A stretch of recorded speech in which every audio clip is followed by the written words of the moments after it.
Hallo und herzlich willkommen zurück zu einem neuen Flive Universe Video. Heute mit dem FEC 2024 Server FAQ. Allerdings muss ich dazu sagen, es sind noch nicht die abschließenden Informationen für alles. Und es ist tatsächlich auch relativ ausführlich, ausführlicher als ich erwartet hätte. Wir gehen es jetzt nicht Wort für Wort durch, aber hier stehen zumindest schon mal so ein paar grobe Infos drin. Also vieles, was wir jetzt einfach vermutet haben, wird es so sein wie letztes Mal.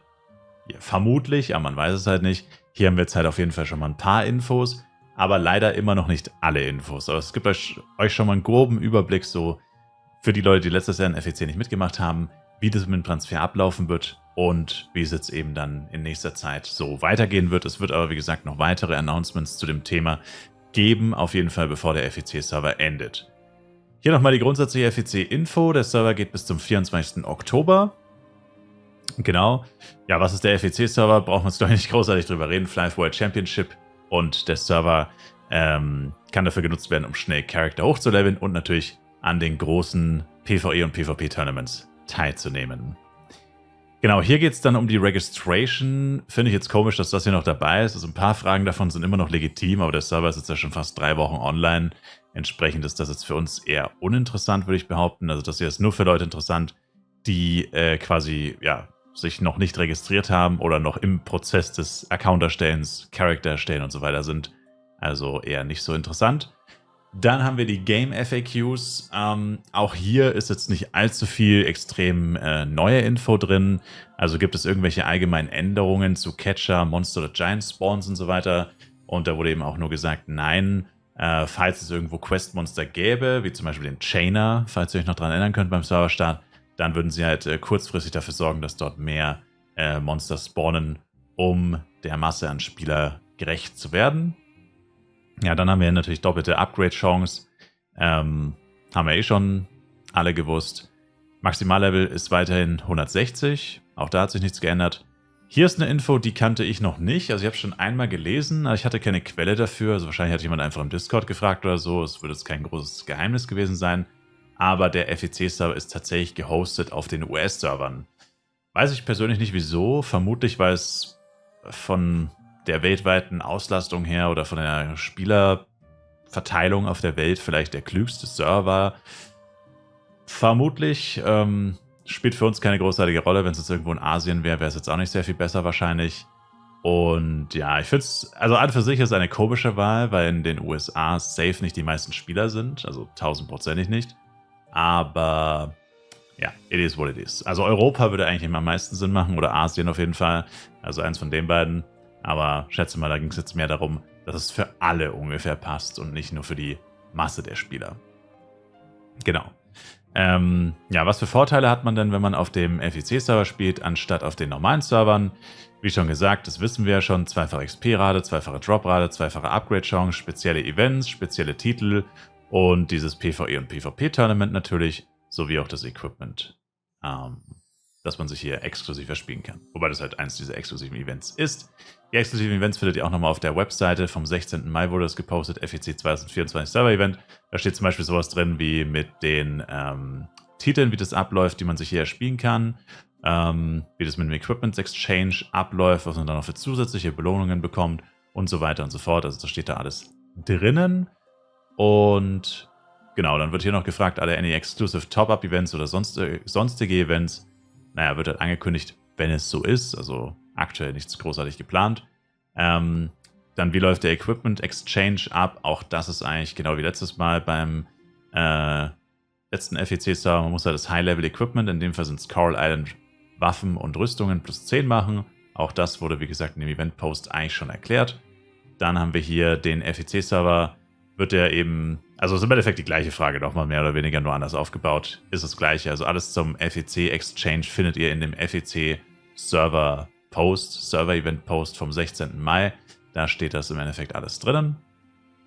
Und was aber hier noch drin steht, ist wieder eine interessante Info. Beim letzten FEC Server war es ja so, dass da neues, bestes Equipment eben entstanden ist, logischerweise durch dieses Exchange Event.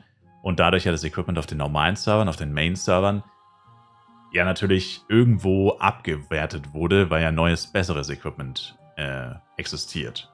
Und hier wird jetzt im Endeffekt die gleiche Frage gestellt. was mit dem Equipment auf dem Main-Servern ist, ob es dafür einen Plan gibt, wie das vielleicht irgendwie ausgeglichen wird oder wie auch immer, weil die Leute dafür halt natürlich auch hart gearbeitet haben, um dieses Equipment überhaupt zu haben. Und hier wird gesagt, die FEC Golden Gears will be exclusive on the FWC Servers, also dieses goldene Equipment, also vor allem, da geht es wahrscheinlich auch um die Optik auf jeden Fall. Das wird man nur auf dem FEC-Server erspielen können. Allerdings ist es so, dass hier überlegt wird, etwas zu machen mit den aktuellen Equipments auf dem Main-Server in einem zukünftigen Update oder in zukünftigen Content. Und da gibt es aber noch keine Pläne, sondern da soll man auf weitere zukünftige Updates, Ankündigungen warten.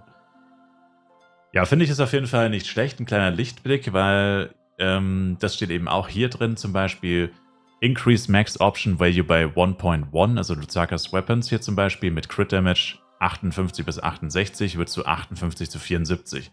Das heißt, die beste Lucakas Crystal Waffe zum Beispiel hat hier einfach 6% mehr Crit Damage zum Beispiel oder 6% mehr irgendwas, vollkommen egal. Und ist damit ja wirklich deutlich besser als die normale Waffe auf den normalen Servern.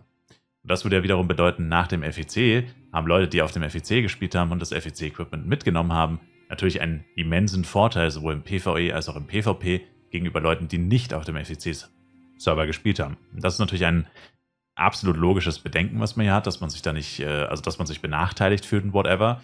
Und das finde ich gut, also es hört sich gut an. Das Einzige ist halt wieder, wenn man hier nicht genau weiß, was auf einen zukommt, dann ist halt immer wieder die Frage, okay, wartet man jetzt einfach drauf, dass da was kommt, was einem quasi zusagt, oder spielt man nicht einfach selber dann trotzdem noch auf dem FEC-Server? Das ist halt die Frage. Aber ich kann mir jetzt eigentlich auch nicht vorstellen, dass sie es einfach so machen werden, dass man hier mit ultra dem krassen Equipment im Vergleich zu den Main-Servern aus dem FEC rausgeht und man auf den Main-Servern sich dann quasi komplett, also ich denke nicht, dass es so kommen wird. Genau. Ja, dann die Tournament-FAQs, die seht ihr, bestehen nur aus 3 Fragen und sind ziemlich, ja, klein. Hier wird im Endeffekt gesagt, dass es größtenteils so ablaufen wird wie beim letzten FEC. Natürlich, wer den letzten FEC nicht gespielt hat oder nicht mitgemacht hat, der weiß das jetzt natürlich nicht. Aber es wird nochmal alles zu einem späteren Zeitpunkt angekündigt. Auch bei der Teilnahme, wie die Teilnehmer quasi gewählt werden, wird quasi gesagt, du musst halt einfach mitmachen und eine bestimmte Platzierung erreichen oder halt auch einfach gewinnen, whatever, um daran teilzunehmen. Und auch hier werden die Informationen später nochmal genauer gepostet. Und die Frage, die kam tatsächlich, das hat mich auch gewundert, dass die Frage so häufig kam, schon vor dem FEC-Server, also bevor es tatsächlich losging, mit diesem Turnier, das ja tatsächlich in den Philippinen stattfinden würde. Und hier wird quasi gesagt, was passiert, wenn jetzt einer von dem Team nicht mitmachen will oder nicht in die Philippinen fliegen will. Also 3 Leute sagen quasi, yo, wir fliegen hin und einer sagt, nö, kein Bock. Ja, dann ist es natürlich schwierig. Also hier wird auch gesagt, eigentlich sollten schon alle 4 wirklich in Person antreten. Aber auch hier wird es nochmal eine zusätzliche Ankündigung geben für das PvP-Tournament, wenn es soweit ist. Ich denke mal schon, dass es da irgendwie eine Regelung geben wird im Sinne von, dass man vielleicht einen Spieler vielleicht austauschen kann. Man weiß es nicht. Ich kann mir jetzt nicht vorstellen, dass eine Person auch dem ganzen Team irgendwie die Tour versaut. Kommt halt auch darauf an, wie gut man sich in dem Team selber kennt, I guess. Also ja, ist alles ein bisschen schwierig, aber aktuell gibt es da keine weiteren Informationen, kann man auch momentan nur spekulieren. So, und dann haben wir noch sehr ausführliche FEC-FAQs, das ist der mit Abstand größte Teil, zu dem Transfer quasi, also was ist nach dem FEC-Server. Und hier ist eigentlich auch mehr oder weniger immer wieder eine sehr ähnliche Antwort. Also kann man die Charakter nach dem Ende transferieren? Ja, natürlich kann man sie transferieren, das wäre extrem seltsam, wenn nicht. Dann, wenn der Transfer durchgeführt wird, was wird mitgenommen oder welche Items kann man mitnehmen, welche Items kann man nicht mitnehmen. Hier gibt es schon mal eine grobe Übersicht, aber das ist nicht die finale Liste. Also auch da wird es nochmal eine andere Ankündigung geben mit einer genauen Liste. Beim letzten FEC-Server haben wir wirklich eine Liste bekommen, wo jedes Item im Spiel drin stand mit dem Vermerk Transfer ja oder nein. Und das wird dieses Mal wohl auch wieder so sein. Und hier ist aber schon mal so ein kleiner Vorgeschmack quasi. Also Penya wird nicht transferiert. Items werden so transferiert, wie sie sind. Falls ein Item Level Down oder alternative Upgrade-Effekte hat, wird eine Schriftrolle wohl zurückgegeben, um das wiederzuerlangen dann auf dem richtigen Server. Battle Pass und so wird übertragen in dem Status, in dem man es aktuell hat. Alle Buff-Items werden grundsätzlich übernommen, außer es steht halt dabei No Transfer, aber dazu gibt es dann später eben diese Liste, Item Transfer List. Die wird eben zu einem späteren Zeitpunkt nochmal angekündigt. Also da kann man sowieso nochmal alles nachlesen. Das heißt, das ist jetzt wirklich nur so ein kleiner Vorgeschmack für Leute, die einfach gar keine Ahnung haben und letztes Jahr vor allem nicht am FEC mitgemacht haben und schon mal so ein bisschen eine Ahnung haben, was eben mitgenommen wird. Die Garderobe wird komplett mitgenommen. Errungenschaften und Quests werden komplett mitgenommen. Und Party, Gilden und Freundesliste werden nicht mitgenommen. Also auch nicht mit Party mit, wie heißt es nochmal? Unlimited Party. Ja. Genau. Ja, dann hier ähnlich mit dem FEC-Server Sachen, also Items, die quasi ausschließlich auf dem FEC-Server zu erlangen sind. Also grundsätzlich ist es so, dass alles übernommen wird, was man dort auf dem im Cash-Shop gekauft hat auf dem FEC-Server, mit Ausnahme von exklusiven FEC-Special Buffs, Buff-Items. Das heißt, diese FEC-Glückselixier oder wie das heißt, Abenteuer-Glückselixier oder whatever, das kann man natürlich nicht mitnehmen, aber alles, was man sonst grundsätzlich im Cash-Shop kauft, was jetzt nicht FEC-exklusiv ist, das kann man natürlich grundsätzlich mitnehmen. Hier wird nochmal vorgewarnt für RMT-Sachen, also wer irgendwie sich mit RMT irgendwas beschafft, der wird dann wahrscheinlich nicht transferieren können, falls das rauskommt. Und ansonsten ist es so, dass man auch wieder seine kompletten ausgerüsteten Items, also Rüstung, Waffen, Schmuck und so weiter mitnehmen kann und alle FEC-related Items, Rüstung, Waffen, Schmuck und alle FEC-Cosmetics und Titel, also alle Fashion-Sets und Titel, die man auch wieder ausschließlich auf dem FEC-Server sich eventuell erspielt hat. Genau. Und dann auch hier wieder will der be a list of items that can be transferred, also diese abschließende Liste einfach. Und ja, die wird es wieder geben zum Glück. Also es wird dann nochmal eine abschließende Liste geben, wo alles drinsteht. Das heißt, bis diese Liste nicht da ist, kann man nicht hundertprozentig sagen, was jetzt tatsächlich mitgenommen wird oder was nicht. Also hier natürlich solche Sachen schon. Aber wenn es jetzt halt ein spezifisches Item ist, das hier nicht erwähnt wird, dann muss man einfach auf diese Liste warten. Dann ist man schlauer. Ja, dann hier auch nochmal extrem allgemeine Fragen auf jeden Fall. Wir haben hier die Frage, ob die Items Soul-linked oder Account-linked werden.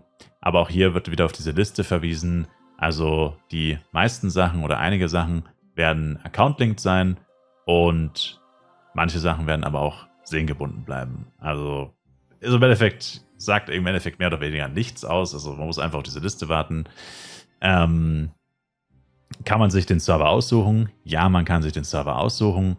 Und man muss einfach nur bedenken, dass man halt, wenn man einen Charakter transferiert, der Account oder der Server, auf den man geht, halt noch keine 8 Charakter haben darf, weil 8 das Maximum ist. Also wenn ihr schon 7 Charakter auf dem Server habt, passt das. Aber wenn ihr schon 8 habt, dann müsst ihr einen löschen, um für den einen FEC-Charakter Platz zu machen. Also ein voller Account oder ein voller Server, der kann natürlich, auf den kann nicht transferiert werden. Genau. Auch hier wieder, was passiert mit den Pierced Karten und Weapon Bonus, das wird natürlich beibehalten. Die Garderobe wird beibehalten, Personal Housing wird beibehalten. Accountgebundene Achievements werden nur auf den Server übertragen, der das höchste Level hat von allen transferierten Charaktern. Das ist für den Fall, dass zum Beispiel du hast 5 Charakter und willst einen auf La Wolf, einen auf Totemia, einen auf Borodeng, whatever. Die Achievements vom FEC-Server, die werden dann nur einmal übertragen und nicht 5-mal quasi. Also nicht, dass dann auf jedem Server alle Titel auf einmal counterst und dir quasi so ein bisschen die Titel ercheatest, so ein bisschen. Das geht nicht. Nur der höchste Charakter wird die Errungenschaftsfortschritte, Titelfortschritte und so mitnehmen können. Ja, Gilden werden wie gesagt nicht übertragen. Um alles aus der Gildenbank zu räumen, müssen sich die Spieler selber drum kümmern, was damit dann passiert. Müssen die Gilden halt selbst entscheiden, ob das gelöscht wird oder whatever. Items in der Postbox und in der Bank, die werden auch grundsätzlich transferiert, genauso wie sie sind. Dann hier noch eine Frage wegen sehr viel Bot-Charaktern, die letztes Jahr im FEC-Transfer auf die normalen Server gespült wurden. Hier wird auch gesagt, dass sie ein Level-Limit einstellen werden, damit nicht zu viele Low-Level-Accounts quasi die Main-Server fluten werden, wenn der FEC-Server dann tatsächlich vorbei ist. Aber auch da wird es dann später nochmal eine gesonderte Ankündigung geben. Und wenn der Name schon belegt ist, hier die Frage, dann ist es so, dass der Name, der schon zuerst bestanden hat, der bleibt halt logischerweise. Und wenn du zum Beispiel einfach Spielesteller 2 heißt, Spielesteller heißt du dann halt Spielesteller 2 und bekommst eine Free Name Change oder Rename Scroll, um das Ganze dann zu ändern. Und wie lange der Transfer dauern wird, hier wird gesagt, das kann man halt nicht sagen. Das wird auf jeden Fall darauf geachtet, dass es so schnell wie möglich passieren wird. Und das war unsere vorläufige FWC Server FAQ, wollte ich eigentlich sagen. Und ja, ich habe es probiert, mal so ein bisschen im Schnelldurchlauf durchzusprechen. Wie gesagt, Im Endeffekt läuft alles darauf hinaus, dass für alle Punkte, die wir jetzt hier uns angeschaut haben, im Endeffekt nochmal ein separates Announcement kommen wird. Wahrscheinlich kurz vor Ende des FEC-Servers oder einfach in ein paar Monaten halt. Vor allem diese Itemliste wird auf jeden Fall sehr interessant sein, weil es gibt ja im Zuge des FEC-Servers wieder neue Items und so. Aber grundsätzlich kann man sich an diese Sachen, die hier drin stehen, schon mal ganz gut orientieren. Auch hier ist es wieder so, dass eigentlich nahezu alles fast genauso aussieht, bis jetzt halt, wie beim letzten FEC-Server. Das heißt, wenn es wirklich brennend interessiert, kann sich halt die Sachen vom letzten FEC angucken und vermutlich wird das meiste so bleiben. Kleinigkeiten, kleinere Änderungen wird man dann halt wirklich erst feststellen können oder einzelne Items kann man erst dann nachschauen, wenn dann tatsächlich dieses finale Announcement mit dieser Liste kommen wird.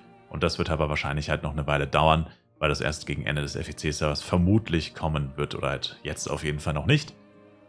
Und ja, das war's. Ich sage danke euch vielmals fürs Zuschauen. Ich würde mich sehr über ein Like, Kommentar, ein Abo von euch freuen. Ich hoffe, wir sehen uns im nächsten Flive Universe Video oder Stream. Twitch-Link in der Videobeschreibung für tägliche Livestreams. Haut rein und ciao, ciao.